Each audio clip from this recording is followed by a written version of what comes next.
Ces dernières années, l'efficacité des motos faucheuses Brillmeyer a énormément progressé. Avec des vitesses de déplacement pouvant atteindre 12 km/h, la condition physique du conducteur devient de plus en plus un facteur limitant. Depuis longtemps, Heinz Zaug de l'entreprise Zaug Forst- und Landtechnik AG de Trubschachen se penche sur le problème. Aujourd'hui, il propose plusieurs solutions qui épargnent au conducteur de travailler en marchant même dans les pentes. La technique agricole suisse a pu tester et comparer 3 variantes à l'œuvre dans la pratique. Une machine avec une barre de fauche de 4,30 m équipée d'une plateforme marchepied télescopique, une deuxième machine munie d'une barre de 3 mètres pouvant être utilisée avec une cuve marchepied rattachée et un siège pivotant en option. La vidéo présente en plus 4 autres types de commandes. Depuis peu, Brillmeyer propose une simple plateforme télescopique à partir de l'usine. Pour l'utiliser, on déplace l'unité de commande vers l'avant au moyen d'un double mécanisme de pliage. Comme le poids du conducteur se trouve derrière l'axe, cette solution décharge le dispositif. Pour cette raison, on recommande de ne pas l'utiliser pour des largeurs de fauche de moins de 3 mètres. Monter une côte avec la plateforme est difficilement réalisable, car pour se tenir, le conducteur doit déployer un effort important et parce que la barre de coupe décolle à partir d'environ 25% d'inclinaison. Dans la montée, le conducteur descend temporairement et grâce à la petite plateforme, il peut marcher sans gêne derrière la machine. Dans le test, le confort de conduite était bon dans les deux vers et en descente. Le modèle Formel 1 Small Car a également été testé.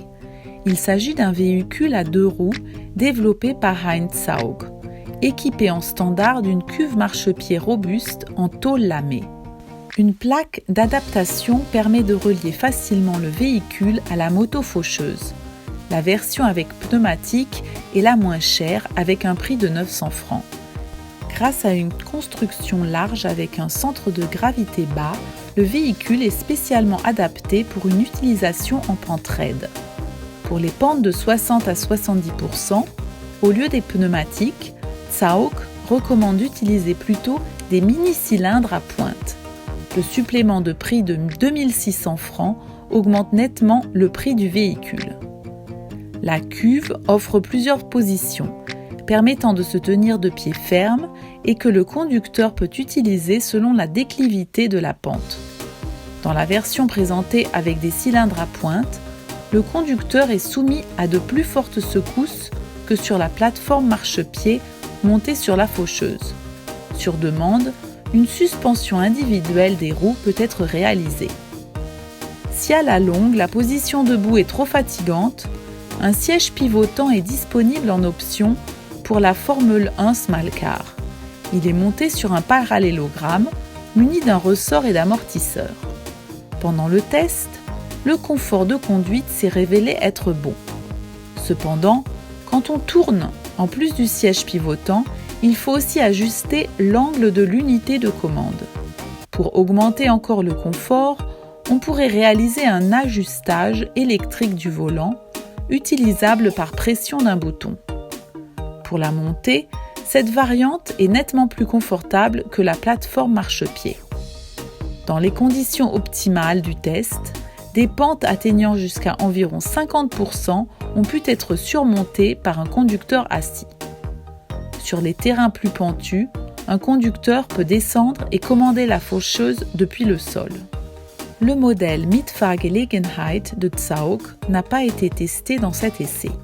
Selon Zaug, il s'agit de la variante de commande qui offre le plus de possibilités et le meilleur confort de conduite dans les pentes extrêmes. Sur ce premier prototype, le siège est fixé avec le volant sur une unité pivotante située derrière l'axe. Pour tourner, le conducteur descend brièvement. Il fait pivoter l'unité de 180 degrés et il poursuit sa course. Un des avantages de la construction réside dans le fait que la barre de fauche est trop délestée à cause du poids du conducteur. Pour cette raison, la barre de fauche est placée plus en avant au moyen d'une pièce intermédiaire supplémentaire. Deux avantages majeurs de la faucheuse sont donc perdus, à savoir la courte distance entre la barre de fauche et les cylindres à pointe, de même que la possibilité de chargement latéral de la faucheuse sur une remorque de transport de 1,80 m de large seulement.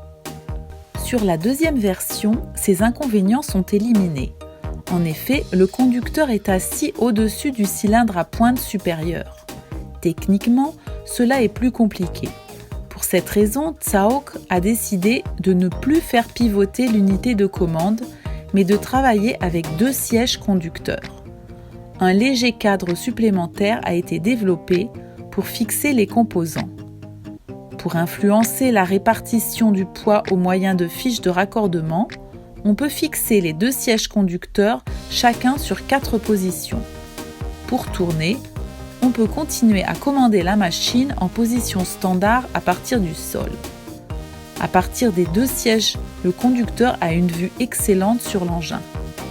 L'aspect génial de cette idée est que dans les deux sens de la marche, le poids du conducteur appuyé sur le cylindre à pointe supérieure ne limite pas la capacité de déplacement de la machine en pente. Mais pour des raisons de capacité, Tsaog ne peut pas actuellement produire le modèle Mitfahrgelegenheit. Une autre variante du modèle Mitfahrgelegenheit est la solution présentée ici. Il s'agit de la solution bricolée par un client de Tsaog. Le conducteur est assis derrière le moteur. Une petite roue de roulement mise en œuvre sous le siège permet de prévenir une trop forte décharge de l'engin. Pour résoudre le problème de la forme physique comme alternative à la présence d'un conducteur, on peut avoir recours à la télécommande radio HBC Radiomatic, disponible entre-temps pour un prix devenu nettement plus avantageux de 4 050 francs. Elle facilite énormément le travail du conducteur qui exécute son travail à grande distance de la chaleur, des gaz d'échappement, des vibrations et des émissions de bruit de la machine. L'inconvénient de cette solution est surtout la visibilité réduite sur la machine à distance. Au cours de ces dernières années, Tsaog a également présenté quelques innovations dans le domaine des accessoires. La faucheuse rotative suscite beaucoup d'intérêt. Elle offre une bonne adaptation au sol grâce à une construction courte. Tsaog recommande un modèle de Daros de 3,50 m qui pèse seulement 220 kg. Pour l'adaptation, les 4 roues rigides sont remplacées par des roues suiveuses. Les roues continuent à tourner derrière, ce qui permet de reporter environ un tiers du poids sur les roues motrices pour renforcer la traction. Le distributeur de lisier est un best-seller permettant de répandre du lisier avec des flexibles sans déployer de force musculaire, même dans les sites escarpés jusqu'à 120% de déclivité.